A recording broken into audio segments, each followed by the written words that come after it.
Hoje é a última palavra da nossa série.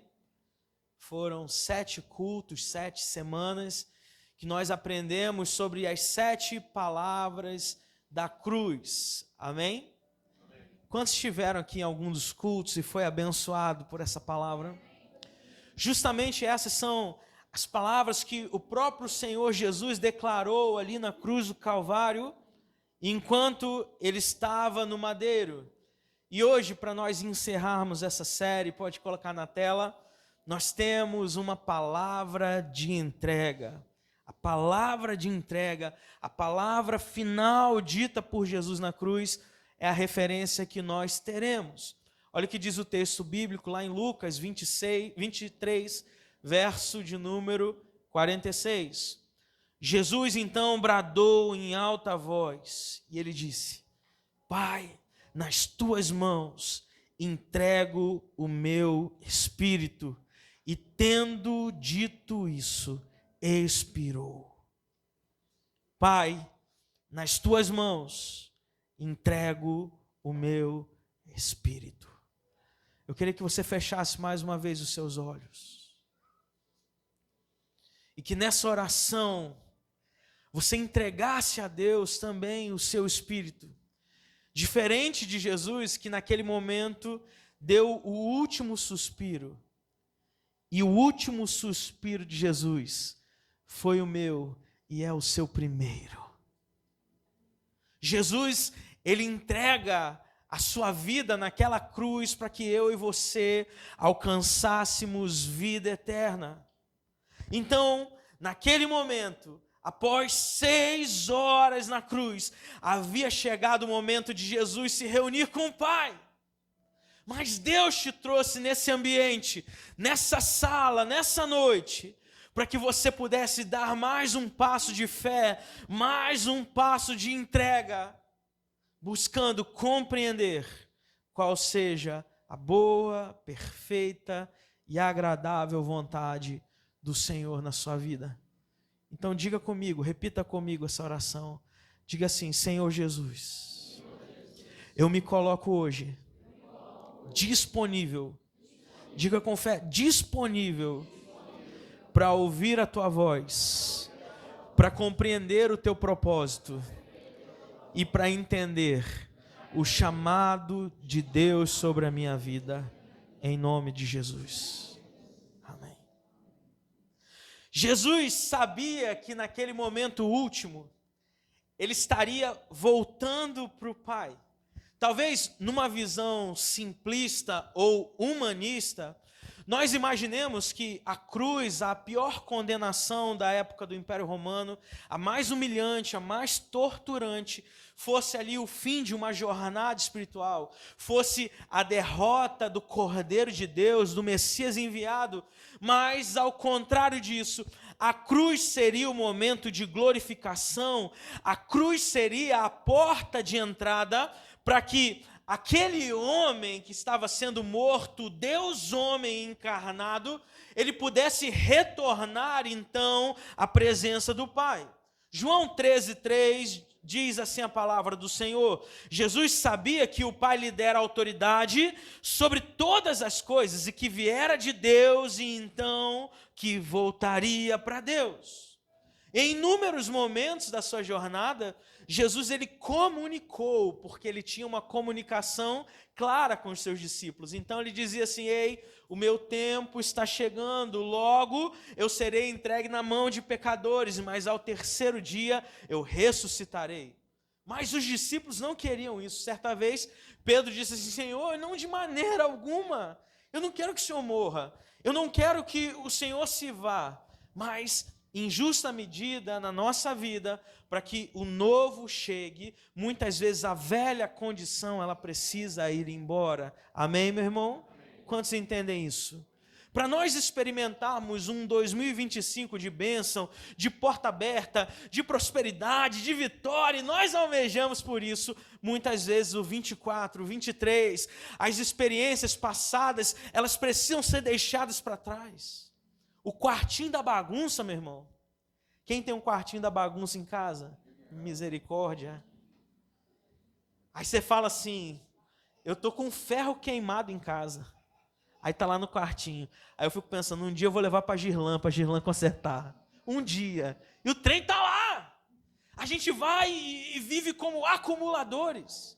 A gente começa a guardar coisas, pensando, não, lá quando eu tiver com 45 anos vai ter utilidade, e nunca tem. São assim também os sentimentos, as amarguras, as dores que nós guardamos dentro do nosso coração e não conseguimos transmitir, não conseguimos passar para frente. A vida de Jesus não foi tomada dele, ele a entregou voluntariamente. Ele confiava no amor do Pai. O reencontro de Jesus nos proporciona a mesma verdade e experiência. Hoje é dia de ressurreição, hoje é dia de reencontro, hoje é dia de trilharmos o caminho para a presença de Deus. Aleluia! Por isso eu quero compartilhar algumas verdades com você nessa noite, sobre o caminho que nós percorremos, a entrega que nós precisamos ter para desfrutar aquilo que o Senhor tem para a nossa vida. Número 1, pode colocar aí na tela. Escolha o caminho de ressurreição e vida. Você pode repetir comigo? Diga aí alto no seu lugar. Escolha o caminho de ressurreição e vida. Lucas 24:13, naquele mesmo dia, dois discípulos, estavam indo a um povoado chamado Emaús, a 11 quilômetros de Jerusalém. No caminho, conversavam a respeito de tudo o que havia acontecido. Os dois discípulos caminhavam de volta para casa. Se antes eles fizeram um caminho de Emaús para Jerusalém, agora é o final da feira, é a hora do grito, e eles estão voltando, mesmo depois de receber a notícia que mulheres tinham visto o Salvador. Eles sabiam da profecia, eles tinham o testemunho testificado, mas ainda assim eles voltavam para casa confusos, decepcionados, tristes. Eles seguiram o caminho que eles já conheciam. E por vezes, meu irmão, nós queremos seguir aquele caminho que de alguma maneira pavimenta a nossa alma e nos dá segurança. Porque eu já conheço. Então eu vou voltar a fazer aquilo que eu fazia antes. O filho pródigo, ele foi, gastou dissolutamente toda a riqueza e no caminho de volta ele pensava, tentando imaginar uma maneira de falar com o pai. Ele falou assim, pai... Imagina ele testando, né? Eu pequei contra o céu e contra... Não, isso aqui não ficou bom, não. Pai, eu pequei contra o céu, talvez isso aqui seja melhor. Ele treinava uma maneira de voltar para a casa do pai, porque lá era o lugar que ele nunca devia ter saído. E nós fazemos escolhas na nossa vida, nós optamos por viver, por fazer coisas que muitas vezes Deus não nos mandou fazer. Ou então, simplesmente, porque nós, de alguma maneira, acreditamos ser o melhor. Somos levados pela emoção, pelo sentimento, e daqui a pouco eu li uma expressão, há alguns dias atrás, nós temos uma tatuagem no nosso cérebro. E é quase, Jefferson, como se a gente precisasse de uma neuroplasticidade nova, um mecanismo de pensamento diferenciado para a gente mudar o nosso pensamento. Assim como diz Romanos 12, e por vezes é necessário a renovação de mente, para que a gente saia de ambiências, para que a gente saia de vozes que a gente tem ouvido, para que a gente saia de momentos em que o nosso coração ele está triste, deprimido e decepcionado com a vida. A segunda coisa que precisamos é reconhecer o próprio Jesus em meio às adversidades. Existem pessoas que, ao ouvir da voz, a gente conhece de longe, sim ou não? Tem pessoas que falam alto. Quem fala alto aí? Eu vou orar pela sua vida no final, amém? Você está em outro canto, você fala assim, eu ouvi essa voz, eu sei quem está falando. A gente tem um amigo, que é Ian também, que eu conheço ele pela risada. A risada dele é escandalosa. Fala assim, opa, Ian está ali, cara, eu sei que ele está ali. Eu já o conheço. Um dia, eu fui participar de uma conferência de família. Aleluia. Como ouvinte. sentadinho no meu banco, estava eu, a pastora Ana, minha irmã Cris, estava ali um grupinho, né? E daqui a pouco o ministro pegou o violão e começou a cantar. Eu nunca tinha o visto pessoalmente, mas eu conhecia a sua voz. Porque há 10 anos atrás eu tinha ganho um CD, que ele tinha uma banda, ele cantava, e ele começou a cantar. Falei, cara, eu conheço essa voz. Aí quando terminou o culto, eu parei por um instante com ele, Felipe, pastor Felipe, e eu falei assim, pastor, deixa eu te fazer uma pergunta aqui, meio inconveniente. Ele, pode fazer, irmão. Eu falei, por acaso, há 10 anos atrás, você cantava numa banda tal, e era assim, assado. Eu falei, é eu mesmo. Eu falei, cara, que coisa incrível. Eu nunca te vi pessoalmente, mas ao estar aqui com você ministrando, eu conheci a sua voz. Eu preciso reconhecer Jesus em meio às adversidades da minha vida. Enquanto eles conversavam e discutiam, o próprio Jesus se aproximou, se juntou a eles na caminhada. Porém, os olhos deles estavam como que impedidos de o reconhecer. Amados, tem situações da nossa caminhada, da nossa jornada, que a gente vai desfrutando, que a gente vai vivendo, mas sem a percepção exata que Jesus está conosco. Por isso, às vezes a gente tem aquele sentimento, Senhor, mas por que comigo? Por que o Senhor me abandonou? Por que o Senhor me deixou de lado? Por que Ele, não eu? Por que não o cuidado? Por que o Senhor morreu na cruz? Por que isso aconteceu? Mas Mateus 28:20 vai dizer, lembre-se disso, eu estou sempre com vocês, até a consumação dos séculos, até o fim dos tempos. Jesus, ele não te abandona, mas ao contrário, ele vai ao seu encontro, ele cuida da sua vida, da sua trajetória, da sua história, ele está ao seu lado. Ele não se esqueceu de você. Pode uma mãe se esquecer do seu filho, todavia eu não me esquecerei de ti, diz o Senhor. Ele é o Deus que esquadrinha o nosso deitar, o nosso levantar, Ele conhece o nosso coração, Ele conhece a nossa história. Número 3, mas às vezes nós somos tomados, inundados pela incredulidade e religiosidade.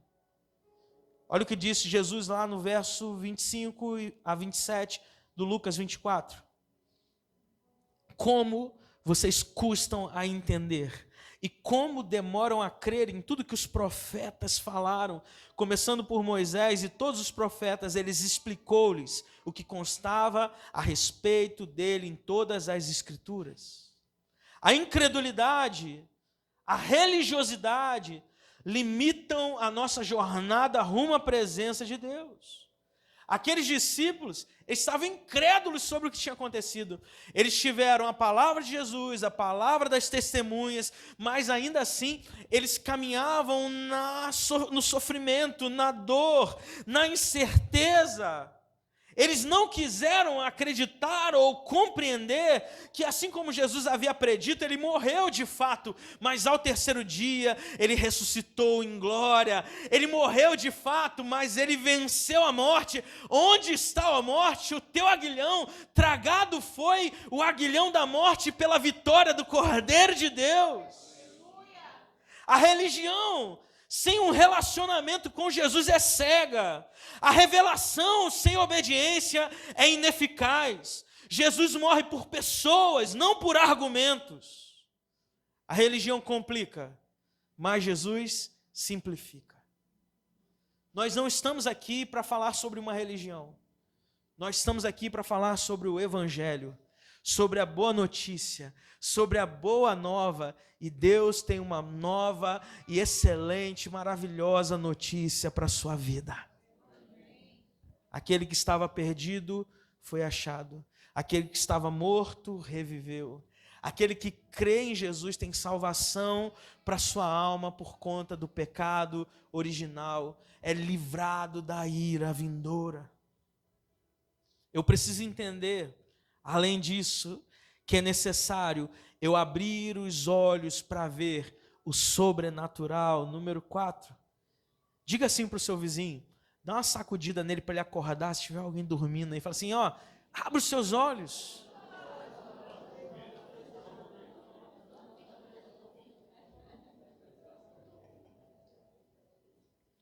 Quando Jesus estava à mesa com eles, ele tomou o pão, deu graças, partiu diante deles, e os seus olhos foram abertos. Então o reconheceram e ele desapareceu da vista deles.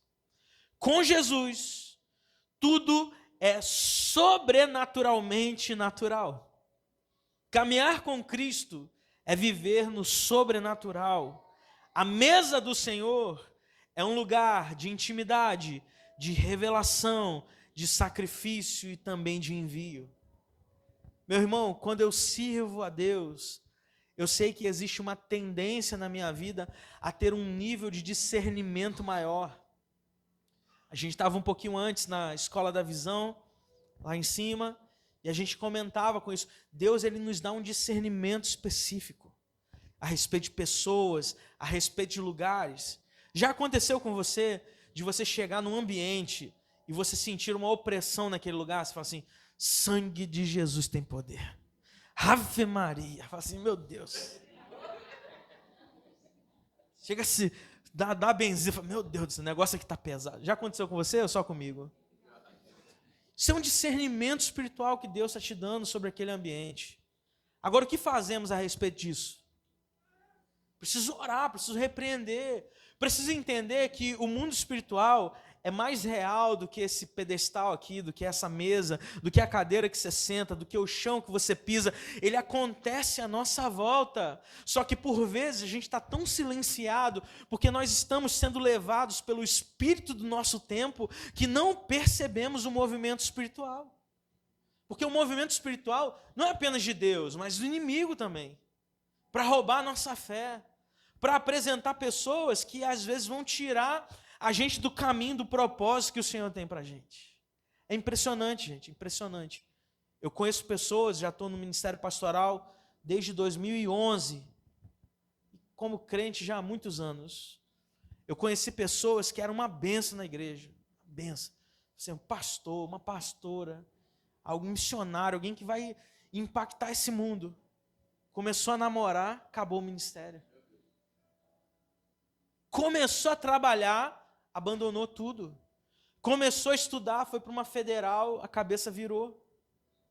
Não vi uma vez só, não. Vi muitas vezes, porque talvez o coração esteja ansiando por uma posição, por uma mudança de relacionamento, de vivência, mas o espírito ainda não está preparado para viver aquilo. A alma não está preparado, a inteligência emocional não está preparado, e não entende que se você chegou até aqui com a boa mão de Deus, com Deus te orientando, te guiando, você abandonar Ele é o pior negócio que você faz na vida.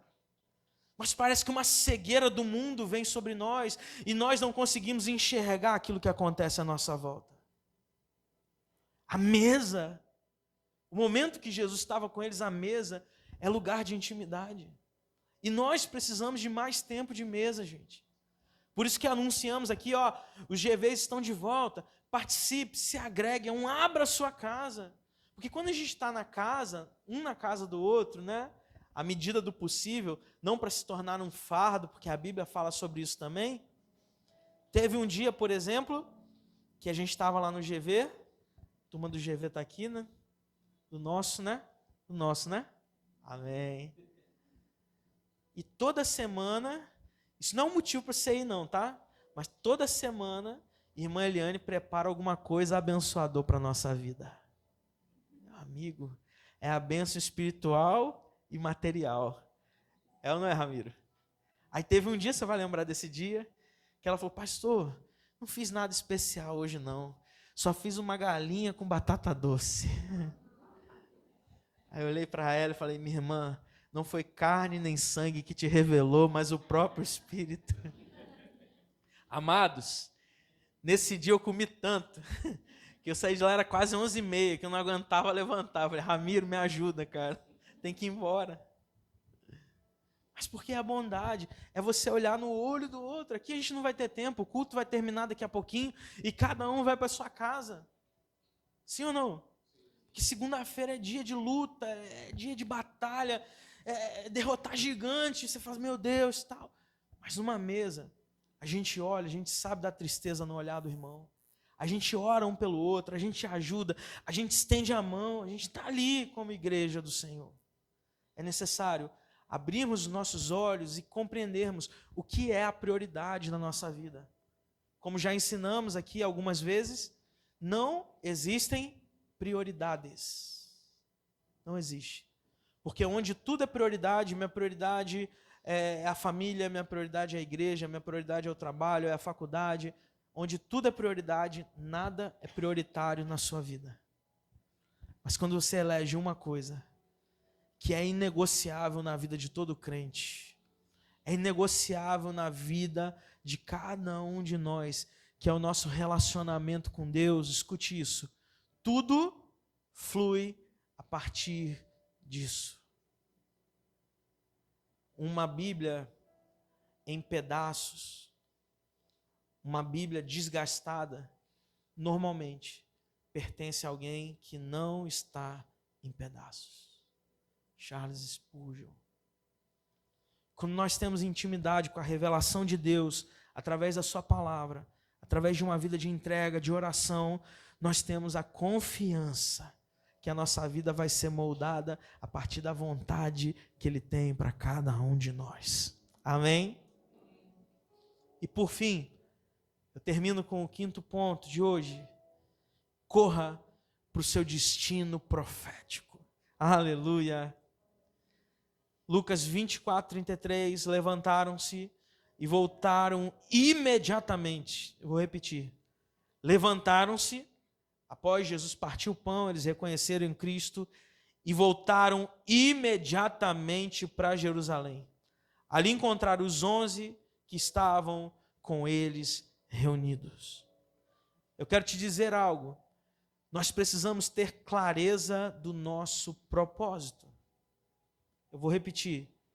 Você precisa ter clareza do seu propósito.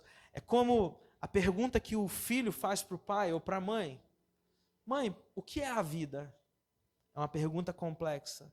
Ou então, mãe, por que, ou pai, por que eu estou aqui? É uma pergunta que, por vezes, nós não temos a resposta. Mas a clareza do propósito, a clareza do chamado de Deus para nós, parte do princípio que a missão não é nossa. Existe um termo na missiologia que se chama missio Dei, ou missão de Deus. Porque a missão é dele, gente. Aí olha que coisa maravilhosa. A missão é de Deus, mas ele particiona, ele possibilita a cada um de nós cumprirmos uma pequena parte, uma parte maravilhosa, abençoada, direcionada na missão dele. Você compreende isso? Ele quer que os seus filhos cumpram missões específicas dentro dessa grande estratégia. Estamos na terra para uma missão maior do que satisfazer os nossos próprios desejos ou necessidades. A vida, meu irmão, não é sobre eu e você, não é sobre ter ou não ter, mas trata-se de Deus. Deus está em uma missão e devemos nos juntar a Ele.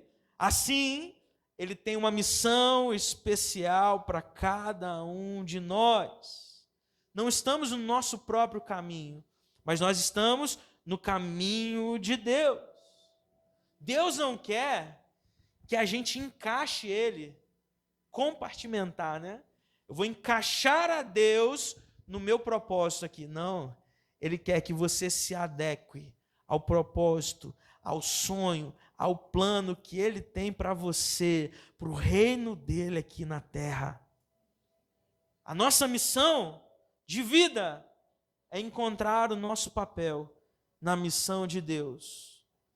E para isso, nós precisamos descobrir a nossa vocação primária. O nosso chamado primário. Alguém pode imaginar assim, meu chamado primário é tocar no louvor, tocar teclado no louvor. É cantar, é trabalhar no CIDS, é ser um voluntário, um colaborador, é ajudar em alguma área, Isso aí são consequências. Mas você tem que entender qual é o chamado inicial de Deus para você. Porque no dia que você compreender isso, você vai startar uma métrica no seu coração, onde todas as coisas vão encaixar na sua vida. Nessa missão, todos somos missionários. Amém ou não amém? Amém. Discípulos que vivem em função de uma missão. Toda vida é uma vida missionária. Todo casamento é um casamento missionário. Toda empresa é uma empresa missionária. Toda vocação é uma vocação missionária. Estamos todos aqui debaixo de uma missão de Deus. Então a gente não vive mais para nós mesmos. Não é só o nosso carro, não é só a nossa família, não é só o nosso salário, mas nós colocamos tudo, entregamos tudo e colocamos à disposição de Deus para viver a vida que temos, porque ela é uma só. Para a glorificação de Deus aqui na terra. E todo o resto é acessório, meu irmão. Tenha certeza disso. Todo o resto, se você não viver para Deus, é acessório na sua história. Nosso encontro com Jesus nos leva de volta ao destino que o céu planejou para você. Aqueles discípulos voltaram imediatamente para Jerusalém. Eles fizeram o caminho de volta do lugar de abandono para o lugar da presença dele. Jesus então bradou em alta voz: Pai, nas tuas mãos eu entrego o meu espírito. Jesus, ele morreu como um cordeiro, mas ao terceiro dia ele ressurgiu como um leão.